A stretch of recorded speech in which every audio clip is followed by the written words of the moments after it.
Queridos irmãos, a paz do Senhor Jesus. Espero que os irmãos estejam bem, né? Que a graça do nosso Deus seja sobre todos os irmãos. O Senhor fortaleça a saúde de cada um, né? A saúde espiritual, a saúde física, e que em tudo na vida dos irmãos o nome do Senhor seja glorificado. Amém? Hoje nós estamos fazendo o nosso quarto episódio da nossa série Oração. Estamos falando sobre esse tema já pela quarta vez e espero estar alcançando, né, o coração dos irmãos, colaborando para o crescimento espiritual dos irmãos, porque afinal de contas, se o crente que não ora é um crente fraco na fé. A oração, se não for a principal, é pelo menos a segunda ferramenta importante do crente. E julgo que seja a primeira, porque é ela que nós usamos como ferramenta de comunicação com Deus. Aí alguém fala, pastor, mas é o louvor, assim, eu preparo o coração para a palavra, não sei o quê, tararararará. Sim, verdade. Sim, é verdade. Não resta dúvida quanto à importância do louvor na vida do crente. Mas do que adianta só o louvor se você não sabe orar? Se você não sabe falar com Deus? Não é verdade? Eu posso ser um exímio cantor, um louvor. Eu vou me sentir tocado pela mensagem que o louvor está trazendo, pela unção, pela beleza da melodia. Tudo isso é muito importante de fato. Mas se eu não souber falar com Deus, não me ajudou muita coisa. Não é verdade? Não se questiona a importância do louvor. Mas a oração, irmão, é o prato principal, é o ingrediente principal, é a sua vitamina principal para a sua sobrevivência espiritual. Amém? Nosso intuito aqui é trazer conhecimento e ajudar os irmãos que têm dificuldade na oração, tá bom? Antes da gente entrar no tema de hoje, eu quero fazer uma oração com os irmãos nesse momento, de praxe, né? Porque um estudo sobre oração onde não tem oração, então estamos fazendo o que aqui? Amém? Vamos orar. Maravilhoso Deus e eterno Pai, Criador dos céus e da terra, nesse dado momento, meu Pai, eu quero te agradecer pela vida da tua serva, do teu servo, que neste momento me assiste, Senhor, através desse vídeo. Ó Deus, que tu possa, Senhor, me ajudar a transmitir tudo aquilo que o Senhor tem colocado ao meu coração referente a este assunto que é a oração. Pai, te pedimos perdão pelos nossos pecados, pelas nossas falhas, que são muitas, Senhor Jesus. Nos lava, nos limpa e nos purifica de todo pecado, seja o pecado oculto ou não, Senhor. É o que eu te peço e te agradeço, no nome do teu Filho amado Jesus Cristo. Amém. Hoje nós vamos falar sobre a oração de Elias.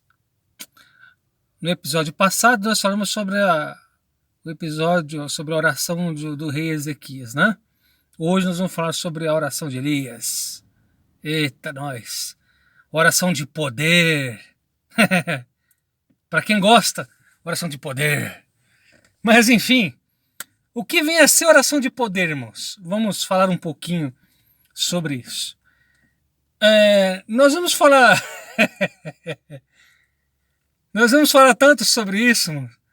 Oração de poder, oração poderosa, né? Oh Deus, tem misericórdia.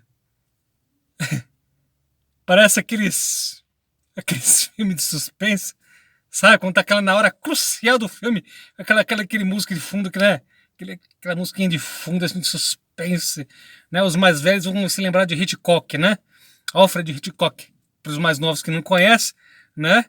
Não vão saber de quem se trata. Mas ficando aquela musiquinha do violino lá, né? Os irmãos que quiserem depois aí, pesquisa no YouTube aí. Musiquinha de suspense, Alfred Hitchcock. Os irmãos vão adorar. Né? Para quem gosta de trilha sonora, né? Vai ser um prato bem cheio aí para os irmãos. Então, irmãos, tirando a parte mística, né? Aquela coisa, oração de poder, né? Parece que a oração do homem vai fazer algo aqui e ali sobrenatural, uma coisa estrondosa, aquela coisa assim que, olha, que oração poderosa. Irmãos, vamos tirar toda influência da sonoplastia, né? Todo o suspense dos filmes, não é verdade? Vamos tirar um pouco né, assim, um pouco da graça do negócio, né? A gente brinca assim um pouquinho, porque nós temos liberdade em Cristo Jesus de brincar com os irmãos, né? É um assunto gostoso, um assunto muito bom, mas é um pouco recheado de misticismo, não é verdade? Quem nunca ouviu campanha da oração, que isso e que aquilo, campanha do poder de não sei o que, e não sei o que, e não sei o que lá. E aí todo mundo vai porque lá a oração daquele obreiro, aquele pastor, missionário, evangelista, seja lá o que for, e profeta, e um monte de nome que dão por aí. Não é verdade? Então, assim, moço, o que é oração de poder? Muita gente rotula uma oração de poder, geralmente, e muitas das vezes, em pessoas que têm um jeito de orar diferenciado. Não é verdade? Quando vai se iniciar uma oração, geralmente de intercessão, em prol de um enfermo, em prol de quem está passando uma luta, o desempregado e coisa e tal. Essas orações elas são um pouco eloquentes. A postura da voz dá aquela sensação de que a pessoa ela tem uma influência verbal no seu jeito de orar, que isso mexe um pouco com o emocional de quem está ouvindo. Eu, por exemplo, quem já me viu orar, e muitas das vezes, pode achar interessante, né? A forma de eu me expressar, às vezes de invocar o nome do Senhor, uma oração, vamos dizer assim, uma oração mais pentecostal. Não é verdade? Aquela oração pentecostal de raiz. Os irmãos da nossa igreja aí, os pentecostais mais antigos, quando colocava a igreja de pé para fazer uma oração de intercessão, meu amigo, rapaz, o negócio era tremendo. Era um negócio, rapaz, irmãos, que a igreja era envolvida num clima espiritual muito intenso. E aqui eu não estou falando nada místico, eu não estou falando nada de influência verbal, eu estou falando de homens, de mulheres que eram analfabetos ou semi-analfabetos, que empregavam a sua fé, a sua confiança em Deus naquela oração. E ela orava com tanta intensidade, irmãos, que, irmãos, muita gente, às vezes, no meio daquela oração, era batizado com o Espírito Santo. Só pela oração de intercessão, pessoas se manifestavam endemoniadas e eram libertas. Né? Tá certo que tinha uns sem vergonhas no meio ali, que já eu conto um caos para os irmãos, dessas coisas de oração, para os irmãos verem como é sério a oração, e ter comunhão com Deus numa oração é muito importante.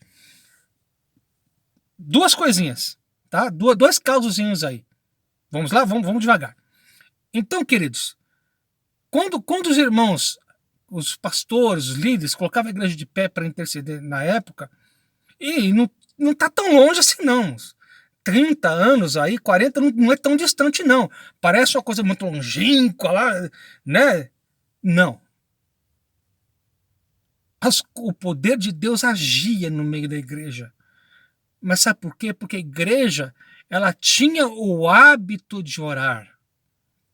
E aqui repousa um pouco ou muita responsabilidade desse hábito de orar sobre a liderança da igreja. Os pastores, os presbíteros, os diáconos, as diaconisas, os líderes de departamento. Vai pensar que só porque ele departamento não tem muita responsabilidade. Tem sim. Saiba você, irmão, que é líder de adolescente, de crianças. Vamos subir a escadinha. Líder de crianças, líder de adolescentes, líder de jovens, líder dos homens, líder das irmãs. Vocês têm responsabilidade sim em colaborar para o crescimento da igreja em companhia, né, em parceria com o ministério da igreja, ajudando a igreja a ter um hábito de oração. E tudo com isso começa com as crianças. Sempre se primou por esse caminho. Pelo menos os pastores que já ouvi falar que levam a sério essa questão do ensino bíblico. Né? Não vou citar nomes, porque não é o caso, e eu não tenho aqui licença para citar nome de ninguém, não. Tá bom? Então, irmãos, é preciso entender o seguinte: oração de poder, irmãos, não é por causa da sua desenvoltura verbal. Não é por causa da sua eloquência, da maneira de falar. Não é para soberano Deus, eu em nome de Jesus. Não. Pode até ser oração de poder, aquela assim: meu Deus, em nome de Jesus, eu venho de ti, Senhor, interceder pela vida da irmã fulana, da irmã Sinclana. Não confunda, irmãos, unção com eloquência. E unção é uma coisa, eloquência verbal é outra. O pastor pode orar de um jeito, você se identifica com a oração dele. O presbítero fulano de tal pode orar de outro, você gostar também da oração dele. O outro presbítero X pode orar de uma maneira mais mansa. É característica dele, irmãos. E Deus, o Espírito Santo, usa a pessoa de acordo com a característica dela. Quer ver um outro exemplo? Há muitos anos atrás, na nossa igreja do 15, quem é da época vai lembrar. Um irmão endemoniado, e todo mundo esperava que um determinado irmão X, por ter aquela característica fervorosa, fosse lá repreender esse nome de Jesus e tá tudo certo. Só que não. Sabe quem foi? Foi um obreiro, um pastor, um copastor da época, de personalidade tranquila, serena, cheio da autoridade do Espírito Santo, levantou do púlpito e nem precisou pedir autorização para o pastor dirigente. Na unção de Deus, ele levantou, ele foi lá e ele foi no ouvido: em nome de Jesus, sai. Acabou. O homem desmoronou, foi liberto, acabou. E já era. Então, irmãos, uma oração de poder não necessariamente ela tem que ser envolta numa oração muito fervorosa, numa oração pentecostal, aquela, né? Então, ela pode ser também uma oração lá nos moldes presbiterianos, uma oração meia batista, meia metodista. E aí, nessa simplicidade, Deus opera na vida da pessoa. Amém? Claro isso? Então, não confunda uma coisa com outra. Tudo bem? Uma oração, ela pode ser de poder por causa da comunhão de quem está orando com Deus. Só. Se ela tem uma oração mais pentecostal ou se ela tem uma oração mais metodista, isso é característica dela. Isso não quer dizer que a oração dela não possa ser de poder ou não. Quem fica mediando isso, medindo, né? Melhor dizendo, é o ser humano. É uma coisa normal e corriqueira eu me identificar com a característica de determinada pessoa ou não. Tudo bem? Seja ela quem for. Eu só não posso imitar os trejeitos.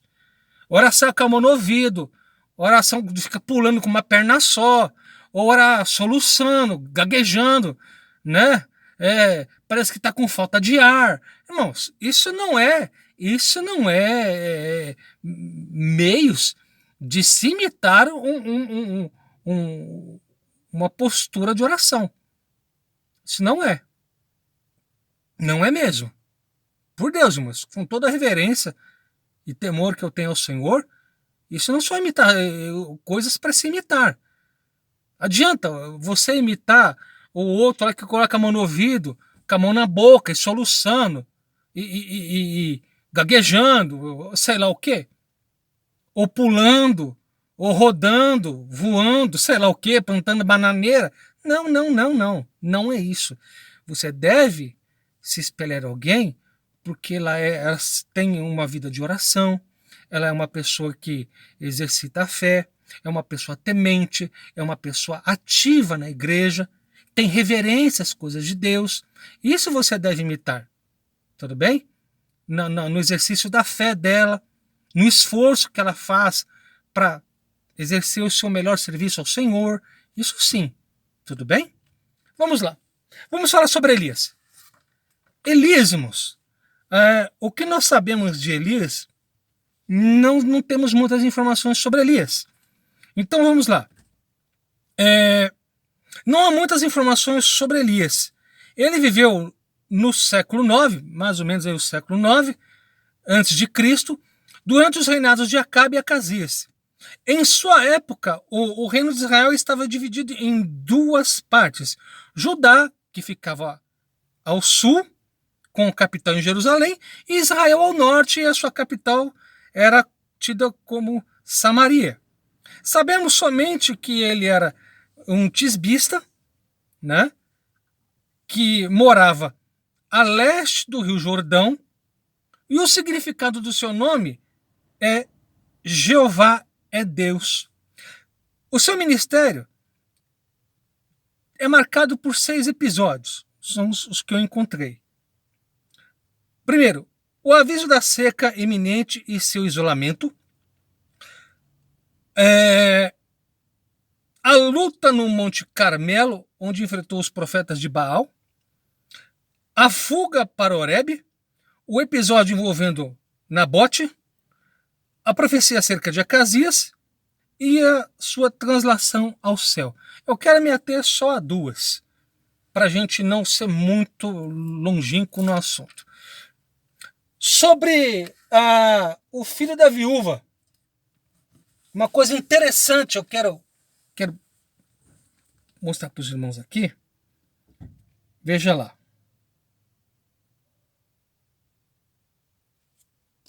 Deixa eu achar aqui, perdão. Vamos lá. Capítulo 17 de 1 Reis, a viúva de Sarepta. Eu vou ler só um trecho só para a gente não se alongar, tá bom, irmãos? E Elias lhe disse: não temas, vai e faze conforme a tua palavra. Porém, faze disso primeiro para mim um bolo pequeno e traze-mo para fora. Depois farás para ti e para seu filho. Porque assim diz o Senhor, Deus de Israel: a farinha da panela não se acabará, e o azeite da botija não faltará até o dia em que o Senhor dê chuva sobre a terra. E foi ela e fez conforme a palavra de Elias. E assim comeu ela e ele e a sua casa muitos dias. Da panela a farinha não se acabou, e da botija o azeite não faltou, conforme a palavra do Senhor que falara pelo ministério de Elias. Vamos descendo. E depois dessas coisas, sucedeu que adoeceu o filho desta mulher, da dona da casa. E a sua doença se agravou muito até que nele nenhum fôlego ficou. Então ela disse a Elias: Que tenho eu contigo, homem de Deus? Vieste tu a mim para trazeres à memória a minha iniquidade e matares meu filho? E ele lhe disse: Dá-me o teu filho.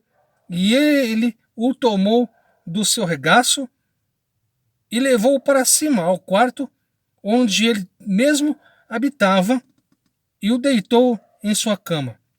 E clamou ao Senhor e disse: Ó Senhor meu Deus, também é até esta viúva com quem eu moro, afligiste matando seu filho? Então se mediu sobre o menino 3 vezes e clamou ao Senhor e disse: Ó Senhor meu Deus, rogo-te que torne a alma deste menino a entrar nele. E o Senhor ouviu a voz de Elias, e a alma do menino tornou a entrar nele, e reviveu. Quando nós vemos aqui no versículo 21, que ele falou assim, ó, então se mediu sobre o menino, ele está dizendo que ele se deitou sobre o menino. Então veja, é uma oração de poucas palavras.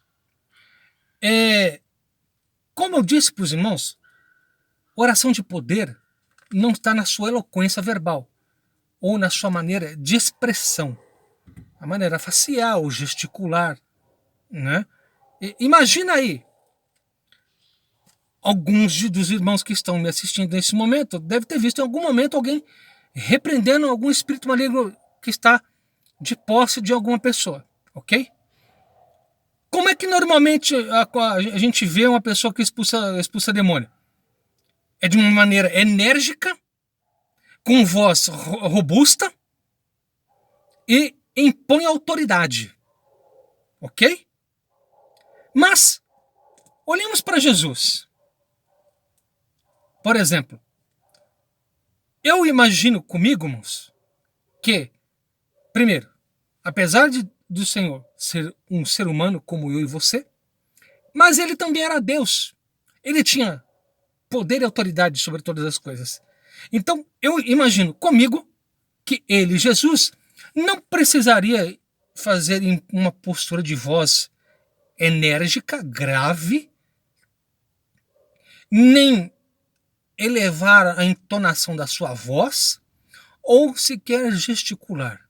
Isso é um pensamento que eu tenho comigo, tá bom? Eu imagino Jesus diante daquele jovem gadareno endemoniado. Simplesmente, o que você está fazendo aí? Né? Vai embora. Pode ir embora. Acabou. Simples assim. Agora, para nós, irmãos, termos este nível de autoridade e serenidade, é necessário muita intimidade. Serenidade, autoridade, intimidade. 3 coisas. Intimidade, serenidade e autoridade. Evidentemente, irmãos, que o Senhor respeita o jeito de cada um, tá bom? Mas nessa situação aqui, eu vejo o profeta Elias com muita serenidade. Simplesmente pegou o menino, levou para cima no quarto, se deitou sobre ele e ali orou: Senhor, até sobre esse menino veio isso, Senhor. Eu moro com essa mulher, Senhor. Faz voltar. Voltou. A atitude que Elias toma aqui, se fosse hoje, muita gente ia achar que ele era como é que diz? Um abusador de criança, um pedófilo, porque deitou em cima da criança. Então perceba que precisa existir uma alta dose de espiritualidade, maturidade espiritual. É isso que precisa acontecer tanto para quem ora quanto para quem ouve ou recebe a oração. Tá bom? Vamos seguir um pouquinho mais aqui no capítulo 17, já para o capítulo 18. Vamos lá, do versículo 22 em diante. Eita, esse episódio aqui é bom. Ó, Elias enfrentando os profetas de Baal. Eu não vou ler o texto, os irmãos sabem como foi. Sabe da história? Veja bem, ele deixou os profetas de Baal fazer o que queria. Pularam, saltaram, gritaram, e daí vai horas a fio. Foi horas, né? E aí, o homem de Deus escuta. Eu acho que deve estar, vamos trazer para nossa época, tá bom? Ele deve estar no telefone, ele deve estar no WhatsApp, ele deve estar no TikTok, né? No Kawaii, ou Kawaii, tanto faz. Ele deve estar fazendo algum videozinho lá para postar no grupo dele lá, da rede social. Ele deve estar ocupado lá, deve estar no celular. Ou deve estar numa videoconferência com alguém, né? Dá um grito mar aí, quem sabe, ele não acorda. Foi pescar. Deve estar dirigindo, não pode atender a sua oração agora. Uhum. Cansar. Tá se arrastando no chão, tanto cansado. Já acabaram, filho? E ele esperou pacientemente eles acabarem de fazer o que eles tinham que fazer.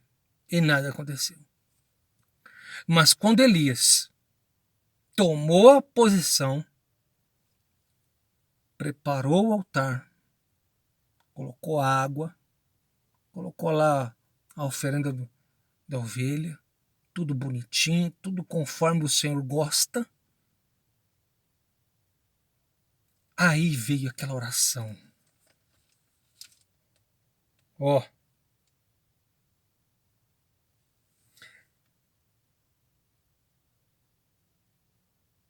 Então Elias disse a todo o povo: chegai-vos a mim.